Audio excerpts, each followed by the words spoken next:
Hi everyone, it's Candace. This video may look incomplete because I was working on it when the pandemic struck.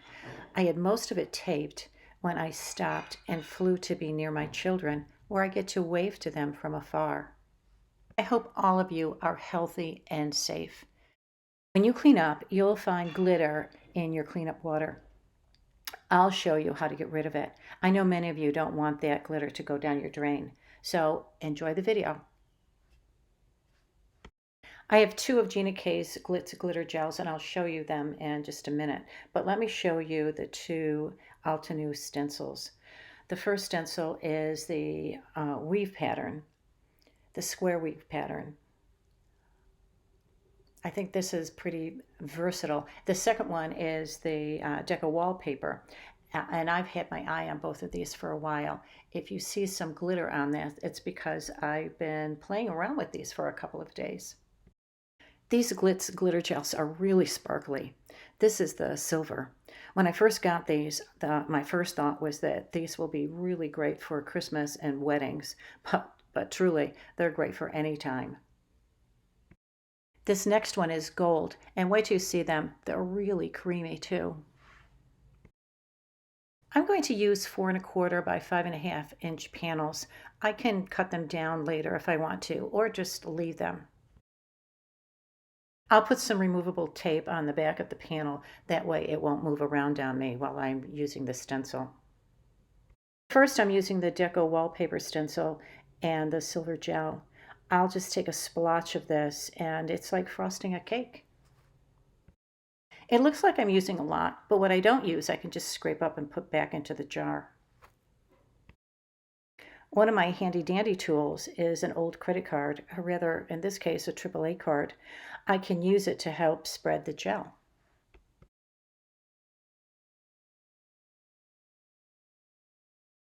It just took me a minute, maybe less, to spread the gel on my panel, and now I can carefully lift the corner and remove my stencil. You can't see it, but just to my right, I have a tub of soapy water.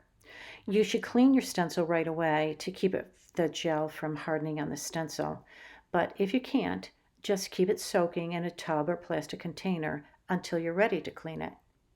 I'm going to put this panel off to the side to dry, clean up this area, and get another panel ready to stencil.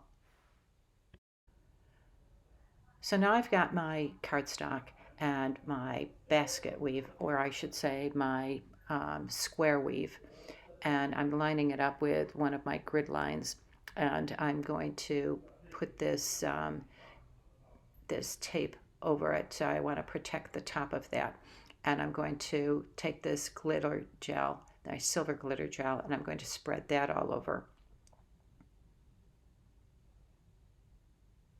I'm confident that this card's going to turn out well because I've made a card like this already. You can see I did it with my gold, and it made a pretty spectacular card.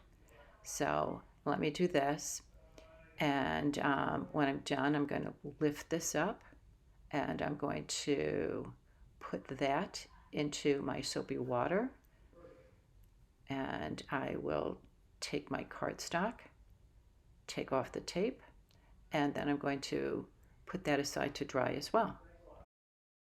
This time I'm only going to fill in an area of the stencil using the gold glitter gel, and I'm going to set it off to the side to dry.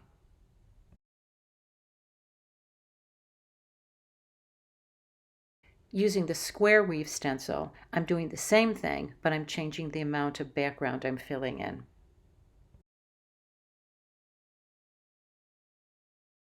This is dry, and I've cut this down to 3 3/4 by 5 inches. I've taken this Hello and Hugs die set by Altenew, and I've cut out the hugs 3 times. I've already glued 2 of them together.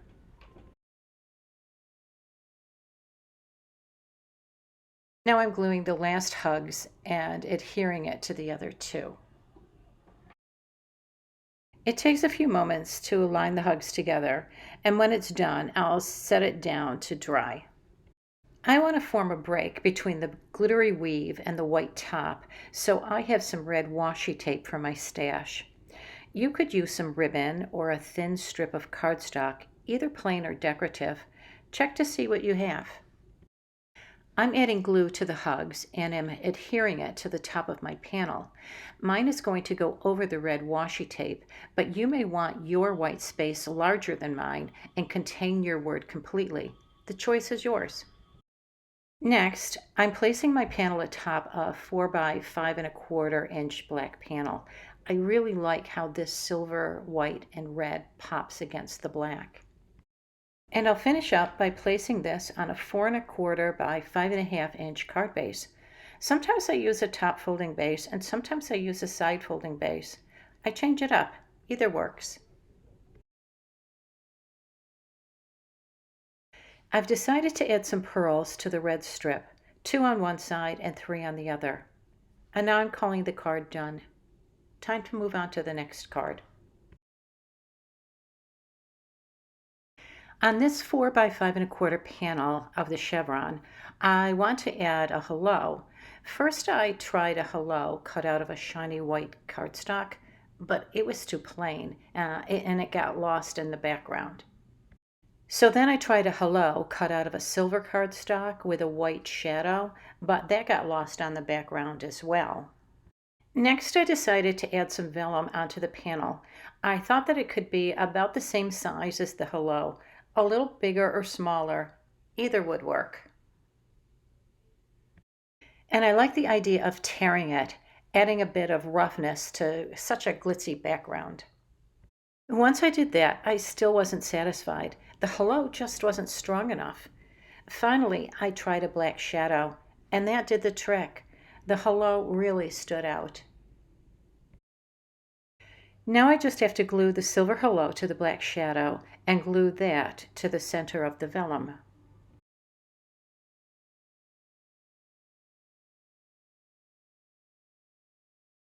In order to adhere the vellum to the panel, I'll add the glue only to the hello area.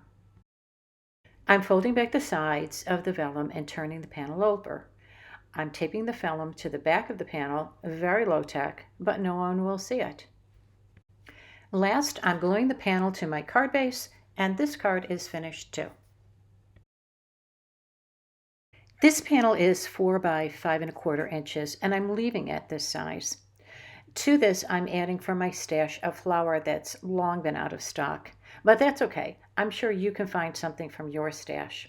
This is a big flower, and while it doesn't show up well, there are pinks, roses, orange, and yellows in it. As you can see, I'm also adding some leaves to it. I embossed the flowers and leaves and then colored them using Copic markers. The main point of this card example is to show you how lovely it looks just to stencil part of the cardstock and leave some empty space. My card base is gray and it really makes this panel stand out. I'm usually a fan of adding a back panel, but not always. Also, I'm not adding any kind of sentiment to this. I may not ever, or I'll add one later. I'm leaving my options open. I've cut this panel down to 3¾ by 5 inches, and it will go onto the black panel. I'm doing the same thing here with another flower, a poppy from my stash. This time, although I didn't add a sentiment, I know I will at a later date. The flower is too small for the space to stand alone. I just haven't decided what I want to use it for, and that's okay. No one said I have to decide today. It's a great card, whether it's a hello, birthday, get well, or whatever. So because of the COVID-19, I'm in another location and I've had to end my card video rather abruptly. That's okay. I wanted to show you though what to do with your water when you've cleaned your stencil and you have glitter in it. I know so many of you don't want that glitter to go down the drain and into our waterways. So this is a simulation. I hope you can see this glitter in the water. This is so simple. I just took a coffee filter, put it in a strainer, and poured the water through the filter in the strainer. The glitter will stay in the filter. You'll see that the water that runs through the filter is crystal clear, and you can safely dispose of that. Any glitter that remains in the tub can be wiped down with a paper towel. Then you can add glue to the filter and towel, smush it all together, let it dry, and throw it into the trash. That's a good way to get rid of all the glitter. Thanks for joining me. Have a good day. See you again. Bye for now. Take care.